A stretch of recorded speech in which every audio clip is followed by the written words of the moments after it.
Et nous revoilà pour la conclusion de Falcon du VI. Le conclusage, j'y tiens. Ah oui, le conclusage. Le conclusage. Donc je crois qu'il va falloir conclure. Ouais, Jean-Claude, je suis bien d'accord.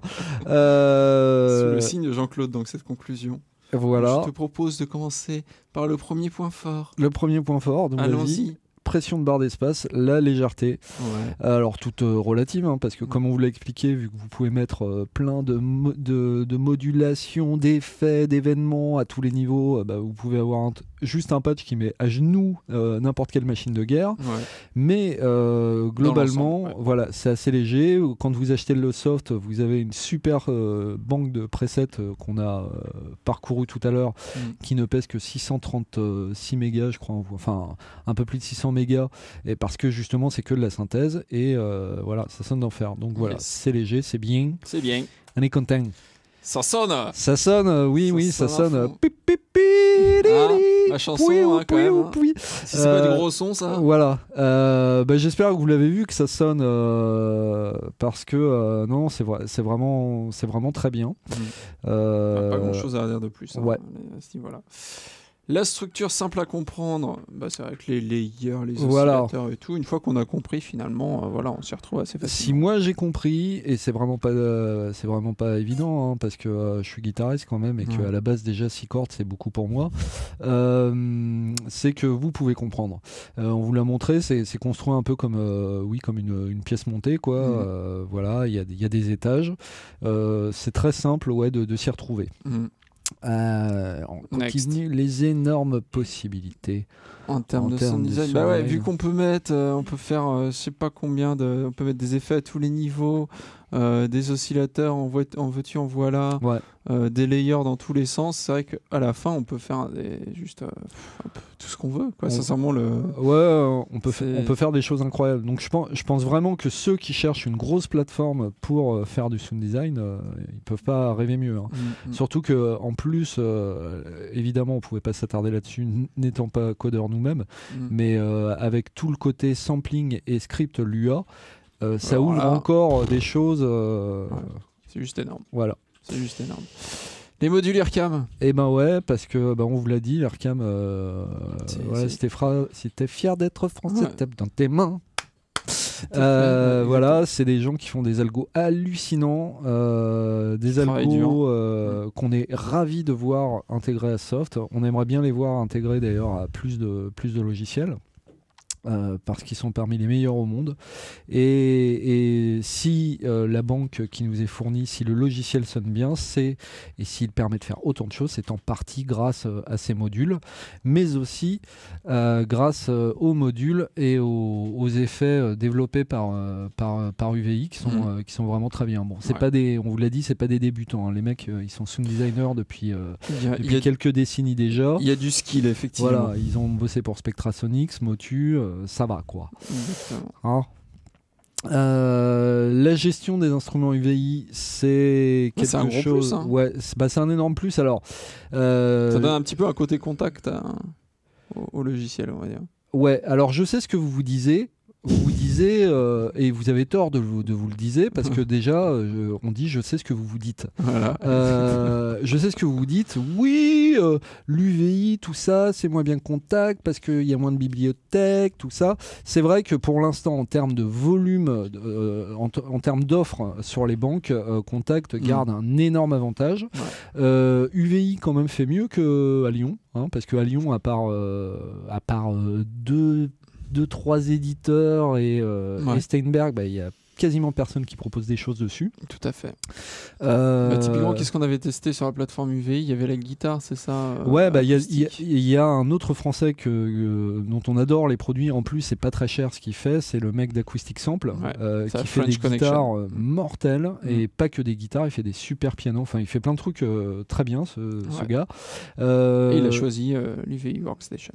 Mais voilà. Et puis, il y a d'autres boîtes. Je crois pas plus tard que ce matin, il y a un violon Bohemian Violin, je crois, qui est sorti et qui a l'air très très bien au format UVI. Donc il manque des choses. C'est vrai que le UVI, pour l'instant, a surtout développé des synthés pour cette plateforme. Donc, en termes de synthé, c'est très très fourni. UVI, synthé vintage, sampler vintage, mais ça manque encore d'instruments acoustiques, je dirais. Et c'est en train de changer. Donc on espère que ça va encore s'accélérer avec le temps, mais voilà. Ok, next, le scripting, l'UA. Bon c'est vrai que c'est un scripting très puissant. Oui, voilà. En plus, c'est un langage, même s'il n'est pas accessible à tout le monde, c'est un langage connu, entre guillemets. Ce plus, là, autant on parlait avant de contexte, ce plus, là, le Falcon, il le met surtout dans la gueule d'Omnisphere et d'Omnisphere. De Contact aussi ? Parce que le langage a l'air plus ouvert. Oui, c'est vrai, c'est plus ouvert et oui, ça simplifie. Mais c'est surtout, par rapport à Omnisphere, Omnisphere ne permet aucun scripting. Et c'est vrai que alors les mecs d'Omnisphere, quand on avait testé leur soft, disaient surtout ne dites pas que c'est un sampler, même si on peut charger de l'audio dedans, c'est bien un synthé. Et ben là, oui, pour le coup, c'est un synthé qui, moi personnellement, me semble aussi puissant qu'Omnisphere. Et en plus, c'est un vrai sampler avec la gestion du script. Donc, oui, c'est un gros avantage. Ouais. Ah bah justement. Ah bah oui. Parlons-en. Voilà. Lyon, Omnisphere et Contact. C'est vrai que ça fait Here Comes the New Challenger, comme diraient les anglophones. Et c'est vrai que ça c'est super parce que voilà, c'est un quatrième larron, on va dire, dans la cour. Et c'est vrai qu'il entre dans la cour des grands tout de suite. C'est-à-dire que même s'il en est qu'à sa première version, il est quand même assez impressionnant. Bah oui, parce que mine de rien, comme le format UVI, enfin c'est pas, d'ailleurs ça s'appelle pas UVI, c'est UFS, je crois, un truc comme ça. Comme le format a déjà été amorcé avec les versions de Mac5, il jouit déjà d'une certaine implantation sur le terrain. C'est pas un soft complètement nouveau. Oui, Falcon est nouveau, mais finalement c'est un peu le fils caché de Mac5 qui amène les choses beaucoup plus loin que ce que faisait Mac5.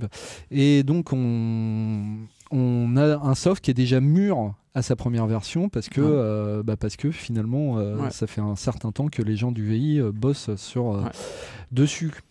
Donc là, très bonne documentation. Moi, ça m'a bien aidé pour le test, à vrai dire, bien comprendre assez rapidement la structure des programmes et tout ça. But you have to speak English. But you have to speak English, c'est le premier point faible. Voilà. Et effectivement, cette documentation qui est en anglais seulement, malheureusement. C'est pas un gros point faible, parce que surtout si à un moment vous voulez faire du script, vous avez intérêt à un peu parler anglais. If, Z, machin. Voilà. Bon, bref. Mais c'est vrai que ça peut en saouler certains. Surtout pour une boîte, on va dire, un peu française quand même. Alors après, le seul truc, quand on reproche à des gens comme Homeforce, à UVI, de pas faire des notices en français, ce qu'il faut comprendre, c'est que la taille du marché français, c'est à peu près ça, même alors que la taille du marché anglais, c'est à peu près ça.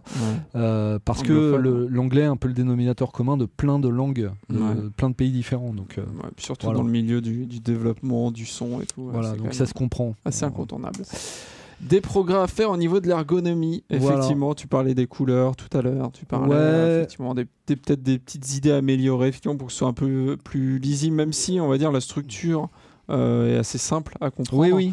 Effectivement, dès qu'on charge des patchs, qu'on fait soi-même des patchs un peu gros, c'est vrai que ça peut rapidement devenir compliqué, plus rapidement, et avoir beaucoup d'informations à l'écran, et du coup c'est vrai qu'on aimerait avoir des petits indices visuels permettant de se retrouver tout à fait. Facilement. Ce qui est un truc que j'ai aimé chez UVI par exemple, leur délai relayeur, donc il me semble, il est génial pour ça, c'est-à-dire il y a une vraie hiérarchisation des contrôles, c'est-à-dire ce qu'on utilise le plus souvent est plus gros. J'adore ça, d'avoir des gros boutons, des petits boutons, pour qu'on voit que l'œil soit attiré tout de suite vers ceux avec quoi il doit interagir.